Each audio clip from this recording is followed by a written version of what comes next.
Olá pessoal, eu hoje trago-vos um vídeo em que vos mostro livros que eu gostaria de reler. Não sei se a curto prazo, se mais a longo prazo, portanto não me vou comprometer com vocês, mas selecionei apenas 10. Claro que a lista poderia ser muito mais extensa, mas aqui por motivos então de duração de vídeo decidi escolher apenas 10. Vamos então ao primeiro. E temos aqui o livro do J.D. Salinger, 9 histórias. Se vocês forem pesquisar aqui também no canal, acabam por encontrar um vídeo de opinião que eu fiz deste livro, se não estou em erro, em 2018 ou 2019. Foi um livro que eu gostei bastante. Portanto, 9 histórias porque contém 9 contos. E eu escolhi este, e talvez não o The Catcher in the Rye, porque se calhar este livro acaba por oferecer mais complexidade, mais variedade de temas, e mesmo a nível das interpretações que ele contém, ou que pode oferecer. É um livro mesmo muito rico nesse aspecto e gostaria muito de o reler um dia. E a relê-lo, releio, nesta outra edição que nós temos cá em casa, no original. Acaba por ser aqui uma edição um bocadinho mais portátil, muito bonita também e sem dúvida para reler um dia. Vamos então ao próximo. Outro livro que eu gostava de reler é este, Persuasão, da Jane Austen. É certo que eu tenho ainda alguns romances da Jane Austen por ler, nomeadamente o Mansfield Park, o Northanger Abbey, mesmo o Emma também tenho por ler, mas aqui o Persuasão, depois desta leitura, tornou-se o meu livro preferido de Jane Austen. Talvez ali a par do Orgulho e Preconceito, mas talvez o coloque um bocadinho, um nadinho acima desse. Eu não li nesta edição, na verdade eu tenho uma edição da Presença, mas temos cá em casa esta aqui, muito bonita, da Civilização, aquela coleção que eles tinham dos clássicos. A reler, gostaria imenso de reler no original, portanto em inglês. Infelizmente ainda não tenho edições da Jane Austen cá em casa, em inglês, salvo o Orgulho e Preconceito, que tem uma edição da Penguin. Mas a reler uma das suas obras, esta seria a que eu daria aqui um bocadinho de prioridade. Persuasão, da Jane Austen, gostei bastante deste livro. Um livro que eu li mais recentemente foi As Bucólicas, do Virgílio, nesta tradução do Frederico Lourenço, uma edição belíssima também da Quetzal. Na verdade, este livro parece muito grosso, e é, mas as bucólicas em si ocupam um espaço relativamente curto aqui nesta edição. Isto porque não só este livro contém uma introdução à obra, que nós vamos ler em seguida, mas depois toda uma análise, quase palavra a palavra, muito extensa, que o Frederico faz aqui nesta edição da Quetzal. E porquê é que eu digo que quero reler? Esta foi uma coleção de poemas do Virgílio, foi o meu primeiro contacto com Virgílio, na verdade, e eu gostei bastante dos temas.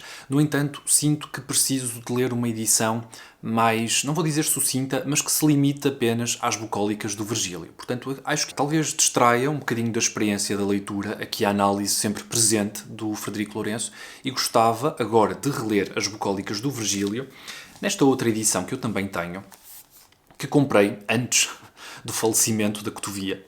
Aqui, uma edição bem mais fininha das bucólicas, portanto, comparem. O mesmo livro. Não é? Esta aqui, uma tradução, deixem-me confirmar, de Gabriel Silva. Okay?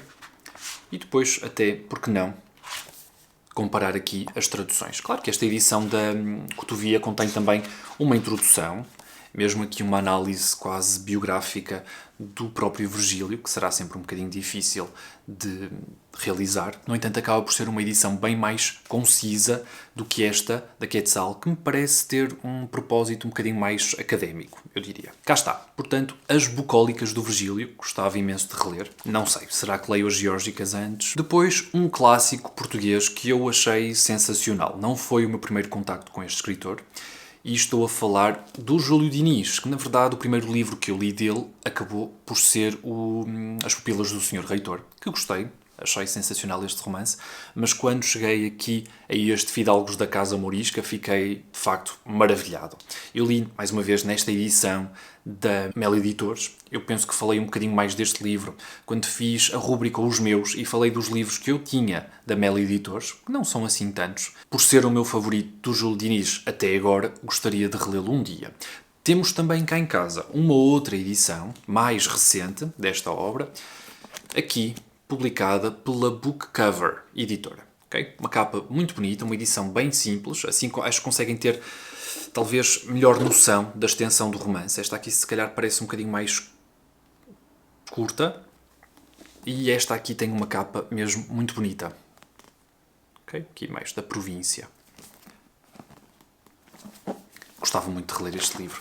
Acho este livro de uma sensibilidade, de uma beleza sensacionais. Um clássico português que de facto merece mesmo muito ser conhecido.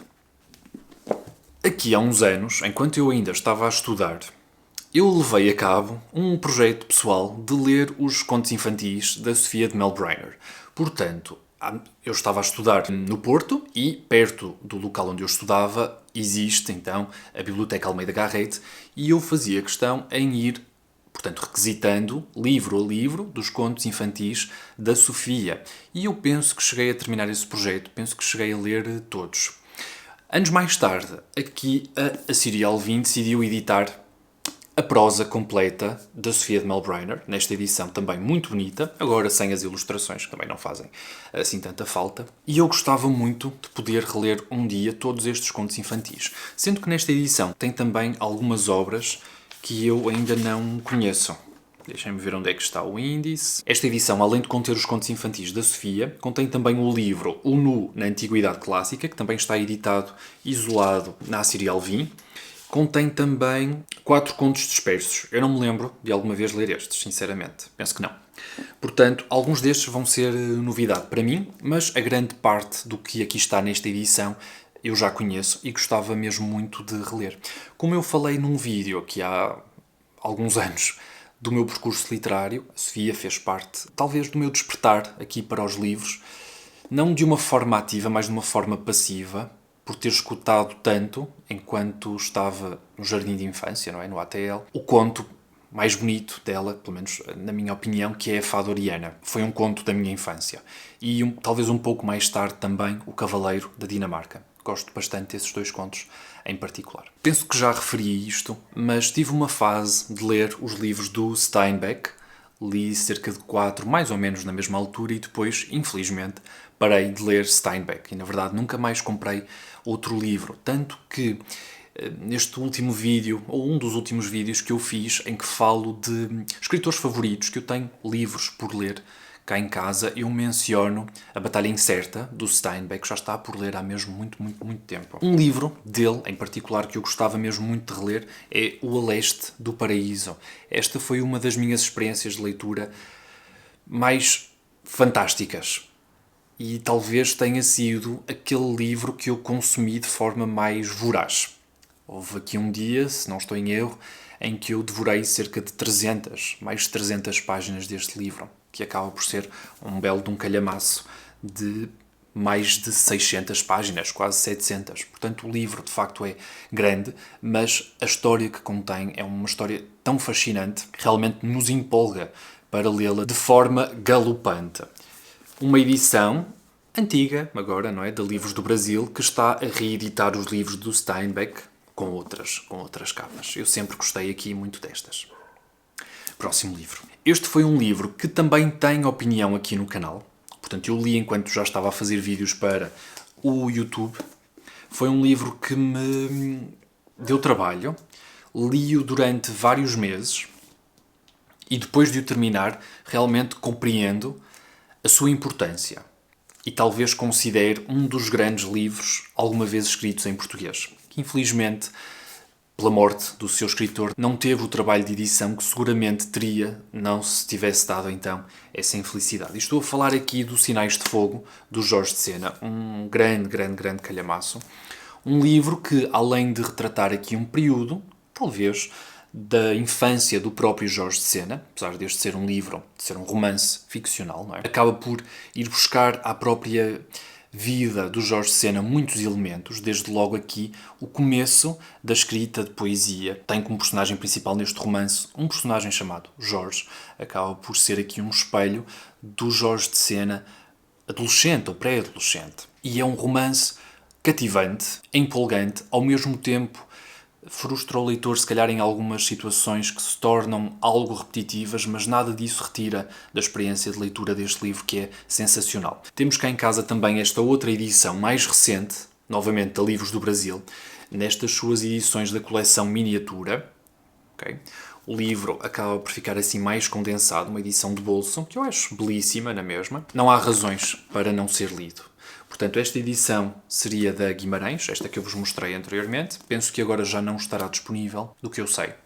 Mas temos aqui esta, portanto, vale bastante a pena apostar no Jorge de Sena enquanto escritor. Seja nos contos, seja no romance, na poesia, nos textos mais ensaísticos. É um escritor formidável que eu vou continuar a explorar. E tenho imensas edições dos seus livros cá em casa. Outro livro que me seria talvez o mais fácil de reler, pela própria extensão, é aqui O Coração das Trevas, do Conrad, que apesar, mais uma vez, desta extensão, é um livro pesadíssimo.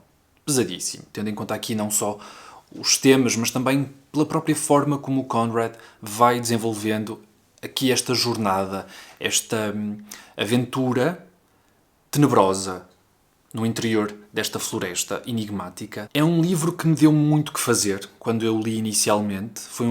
É um livro que mexe com o leitor. E sinto que talvez nesta primeira leitura eu não tenha sabido, não vou dizer apreciar, mas retirar tudo o que o Conrad quis imprimir aqui nesta história. Ela é uma história muito simbólica, da própria natureza humana, acima de tudo acho que demonstra isso, e talvez na releitura ver, por fim, o filme do Coppola, do Apocalipse Now, que eu nunca vi, sempre porque queria, de facto, regressar aqui a esta história primeiro, antes de ver essa adaptação. Digam se já leram este livro. À semelhança ali do livro do Conrad, Coração das Trevas, outro livro que eu sinto que na primeira leitura talvez não tenha percebido tudo.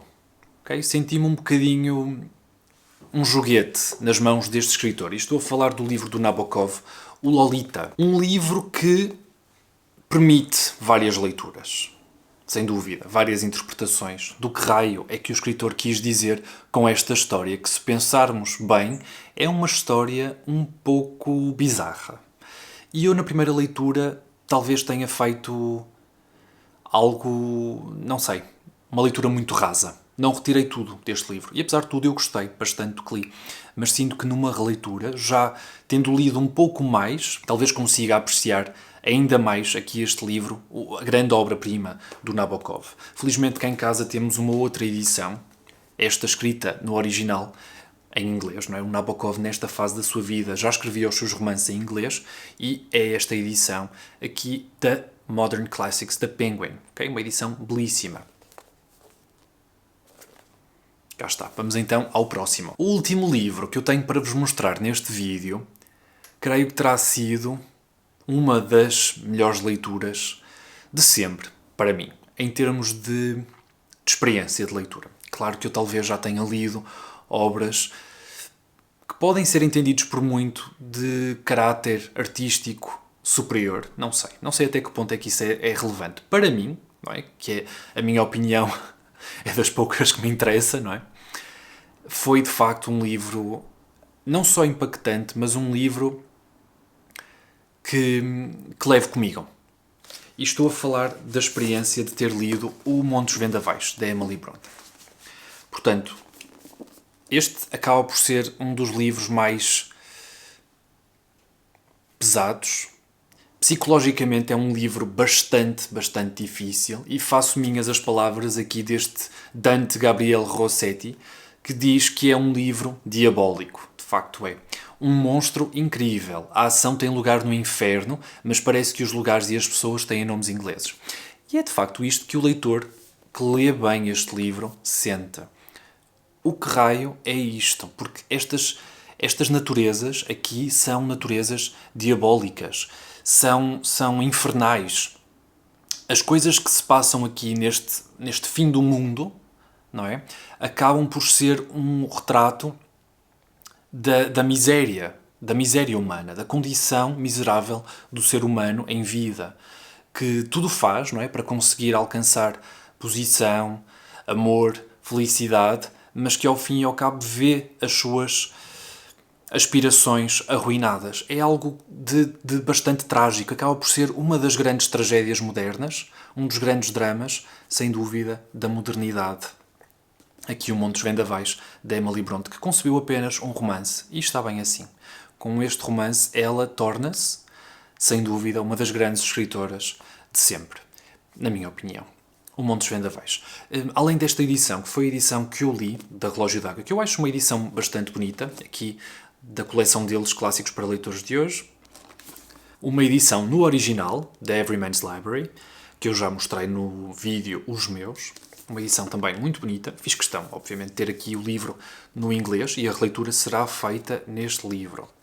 E temos também uma edição, novamente, dos livros da civilização, dos clássicos, okay? Também bastante bonita. Sempre aqui uma árvore, não é? Tanto na edição da Relógio d'Água como na edição da Civilização, esta árvore que se vê à mercê dos elementos, assim como os personagens se veem à mercê das suas emoções.